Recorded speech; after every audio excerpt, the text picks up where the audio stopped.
Мы не имеем права ошибиться, иначе все потеряем. Досмотрите это видео до конца, и вы узнаете, к чему призвал Токаев.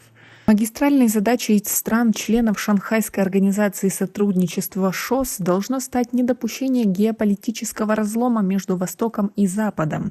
Об этом 4 июля заявил президент Казахстана Касым-Жомарт Токаев на виртуальном заседании Совета глав государств и членов ШОС.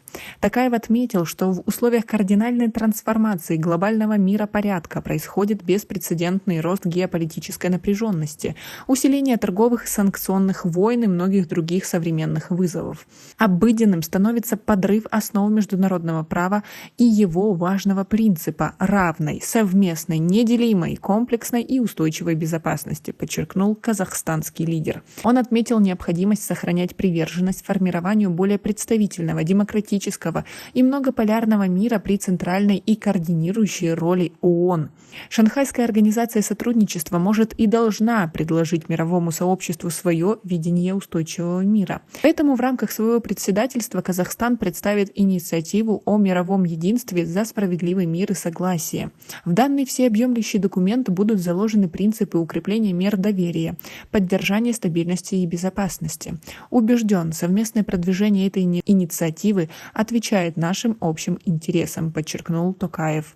Он перечислил преимущества ШОС: географическая связанность государства, транзитно-транспортные возможности, огромный рынок и взаимодополняемость экономик. Несмотря на это, следует признать, что более чем за 20 лет не удалось реализовать ни одного крупного экономического проекта именно под эгидой ШОС, сказал Токаев. Причиной спикер назвал отсутствие механизмов финансового сопровождения проектной деятельности. Он предложил поручить Совету глав правительств стран-членов ШОС рассмотреть возможность создания совместного инвестиционного фонда. Токаев призвал коллег по ШОС всячески дистанцироваться от проблем двустороннего характера, а все усилия направить на реализацию имеющихся договоренностей. Среди высказанных президентом Казахстана предложений принятие новой стратегии развития организации для расширения повестки по наиболее перспективным направлениям взаимодействия. Саммит глав государств и членов ШОС открылся в Нью-Дели 4 июля и проходил в виртуальном режиме. По итогам саммита Иран стал полноправным членом ШОС,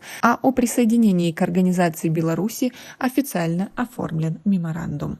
Как вы относитесь к тому, что предлагает Касым-Жомарт Токаев и к самой организации ШОС? Ведь действительно они очень долго встречаются, что-то обсуждают, но по факту еще ничего не сделали. Кроме каких-то документов непонятных, полной реализации их проектов еще ни разу не было. Стоит ли вообще Таджикистану тратить на это время и свои усилия?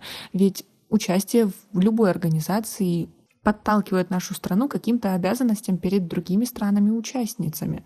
И эту ответственность другие могут использовать против Таджикистана. Как вы думаете? И как вы на все это смотрите? У нас пока на этом все. Оцените наше видео подпиской и лайком. До скорой встречи.